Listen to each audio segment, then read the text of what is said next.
High, মাই স্টোরিতে সবাইকে স্বাগত জানাই। আজ আমরা সকাল সকাল বেরিয়ে পড়েছি একটা সাংঘাতিক কাজ করবো বলে, তাই এত সকালেই বেরিয়ে পড়েছি মিঠিকে ঘুম থেকে তুলে নিয়ে। অ্যাকচুয়ালি মিঠি 18 মাস হয়ে গিয়েছে, তো তাই মিঠিকে তার এই চুলের মায়া ত্যাগ করতে হবে, তাই আমরা চলে এসেছি আমাদের গন্তব্যস্থল সেলুন। খুব চিন্তার কাজ আর কি, যে ছোটো মানুষ কি না কান্নাকাটি করবে কি না, কাটতে দেবে কি না, হয়তো মাথায় হাতই দিতে দিল না, সেই চিন্তায় আর কি। তো যাই হোক, কিন্তু গিয়ে দেখা গেল মিঠি আমাদের খুব হেল্প করেছে, আমাদের এক্সপেকটেশনের বাইরে গিয়ে হেল্প করেছে। একটু বাচ্চা মানুষ যেহেতু মাথা নাড়িয়েছে, এদিক ওদিক মাথা নাড়িয়েছে, আর ভাবছে কি করছে আমার চুলের সাথে, করছেটা কি এরা, এইটু ভাবছিল আর কি। তাছাড়া তো ঠিকই ছিল। আর যিনি কেটেছেন ওই দাদারও খুব পাকা হাত ছিল, এক্সপিরিয়েন্স মানুষ ছিলেন, তো আমাদের কোনো অসুবিধেই হয়নি। নিয়ে গিয়ে বাবার কোলে বসিয়ে দিয়েছিলাম, দেখো কি হবে, বাবার কোলে বসে থাকো, দেখো কি করে। একবার তো ভাবছিলাম ও নিজে চুল কাটতে না নিয়ে বাবার চুল কাটিয়ে দিয়ে দেখিয়ে ওকে ভুলিয়ে কাটাবো।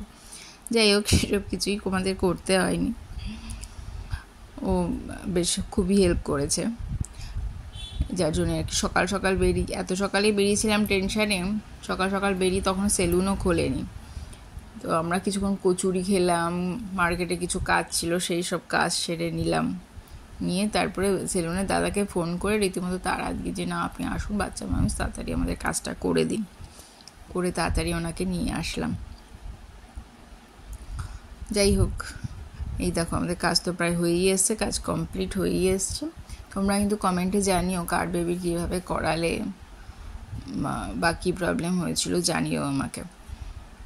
তো মাঝে মাঝে মনে হচ্ছিলো যে একটু কার্টুন চালিয়ে দিই, যদি কোনো প্রবলেম না হয়, তো কার্টুন চালিয়েও মাঝে মাঝে একাধ সময়, খুব সময় পুরোটা সময় তো আর সেটা সম্ভব হয়নি, কিছুটা সময় আমরা কার্টুন চালিয়েও ওকে কনসেন্ট্রেশন ব্রেক করার চেষ্টা করেছিলাম। তো এই করেই কাজটা হয়ে গেল। তো এবার আমাদের বাড়ি যাওয়ার পালা। বাড়িতেও সবাই ওয়েট করছে খুব, মিঠি কখন আসবে নতুন লুক নিয়ে, মিঠিকে নতুন লুকে কেমন দেখতে হবে সেই নিয়ে বাড়িতেও সবাই ওয়েট করছে। এবার আমরা বাড়ি যাব। চলো টাটা সবাইকে, আজকের মতো টাটা, আবার অন্য কোনো দিন গল্প হবে।